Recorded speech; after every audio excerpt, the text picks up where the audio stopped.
Karibuni sana katika channel yetu ya Farm TZ. Muje kupata elimu mbalimbali zinazohusiana na masuala mazima yanayohusiana na ujasiriamali pamoja na ufugaji wa sungura kisasa na kibiashara zaidi. Na tunatanguliza shukrani zetu za dhati kwa wale wote ambao mnatusapoti kwa kusubscribe channel yetu, kulike na kushare video zetu katika mitandao mbalimbali ya kijamii. Tunaamini nyinyi ndiyo mnatupa hamasa kubwa zaidi ya sisi kuendelea kutoa elimu hii ya ufugaji wa sungura, kwa sababu mnatusaidia sana, na nyinyi mnavyoshare video zetu tunaamini elimu inafika kwa haraka zaidi kwa ambao wanahitaji elimu hii ya ufugaji sungura, na mnatusaidia kuwafikia watu wengi kwa muda mfupi sana. Kwa hiyo tunashukuru sana kwa support yenu hiyo, na kwa yeyote yule ambaye hajasubscribe, kulike na kushare, tunaomba azidi kutusupport kwa support hiyo zaidi, ili mradi tufikishe elimu nyingi kwa muda mfupi sana. Na kwa siku ya leo mada yangu kuu ambayo nimeiandaa ni jinsi gani utaweza kutibu ugonjwa wa ukurutu kwa sungura wako endapo utakutana labda na sungura wako wameanza kupata maradhi haya ya ukurutu.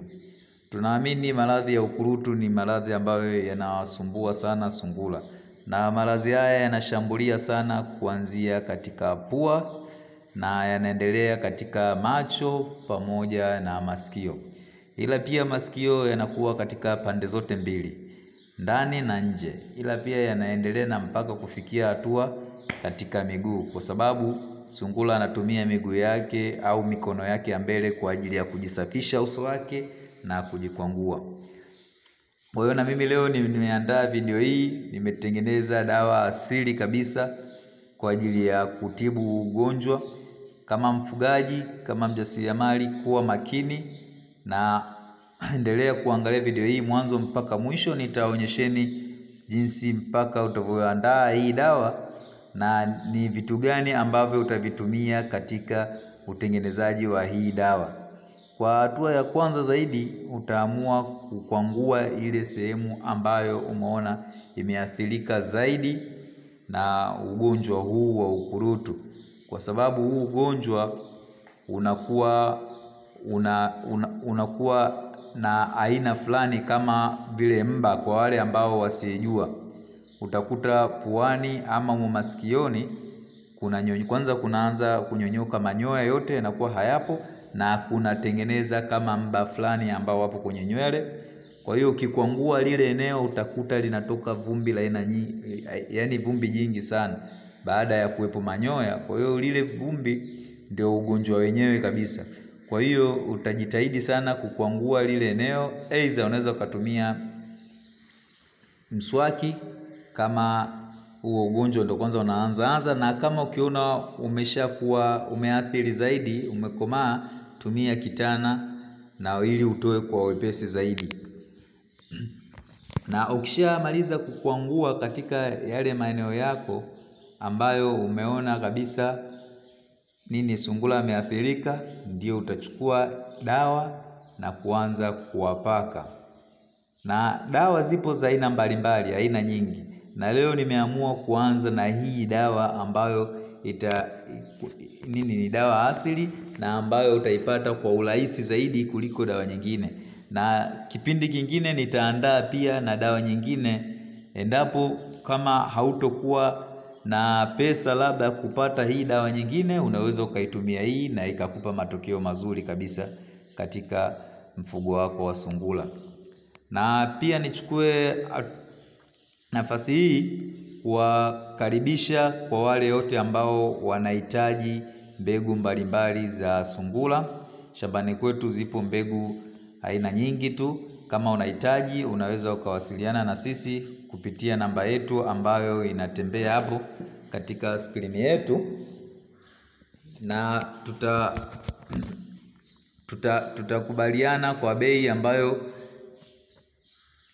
itakuwa bei nzuri, haina changamoto aina yoyote. Kwa hiyo tutafanya mawasiliano, na kama upo karibu tunaweza tukakutumia.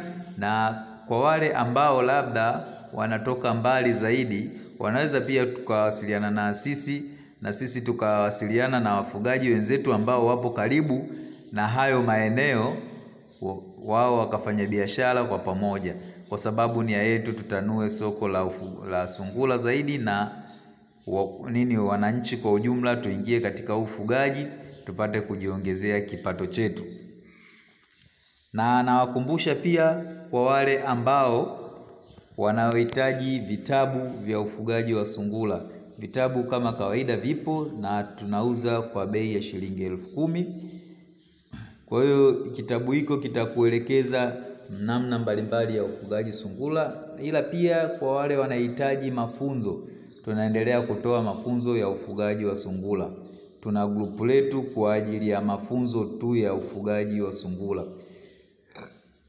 Manake mafunzo hayo yanaanzia jinsi ya kuandaa banda lako. Utaandaa banda la design gani, inabidi upate mbegu wa aina gani ambao utakianza kwenye mradi wako, na idadi gani ya mbegu nzuri kama wewe unaanza mradi wako pia. Kwa hiyo na changamoto zote tunakuelekeza changamoto ambazo zinapatikana katika huo mradi, magonjwa na jinsi ya kuyatibu magonjwa hayo ya sungura ili uje kupata faida zaidi. Ila pia na tutakufundisha namna mbalimbali za uandaaji wa chakula special kwa ajili ya sungura wako. Na hatua nyingine inayofuata, itabidi uwakague kabisa. Yaani hakikisha sehemu zote zile muhimu ambazo zinapata ugonjwa wa huu kurutu unazikwangua. Manake kama sungura huyu alishaanza kuathirika hadi pia katika masikio. Kwa hiyo utamkwangua vizuri kabisa na utaendelea kumpaka hii dawa mpaka eneo lote. Na dawa hii hakikisha limetapakaa kwenye maeneo yote yaliyoathirika. Ila pia dawa hii unaweza ukaitumia kwa muda wa siku 5 mpaka 7 endapo unaangalia ugonjwa ulivyokuwa umemuathiri sungura wako. Unaweza kwa kila siku ukampaka mara 1 au mara 2. Inategemeana na wewe. Kama utakuwa na muda mzuri utampaka asubuhi na jioni. Ila kama umeona umebanwa zaidi, basi mpake tu kwa asubuhi na dawa itafanya kazi vizuri sana. Sasa jinsi ya kuandaa hii dawa. Hii dawa utachukua jani la mualovela kama mnavyoliona hilo, na jani la mlonge, matai machache ya mlonge.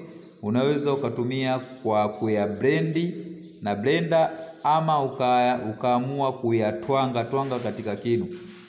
Baada kuyatwanga utapata uji mzito kidogo, ambao uji huo ndio utautumia kwa ajili ya kuwapakaza hao sungura wako. Tunaamini mualovela na mlonge unafanya kazi kubwa sana katika magonjwa ya fungus na ngozi, na lazima yatakupa matokeo mazuri kabisa na kwa muda mfupi, kwa sababu dawa hii naitumia sana.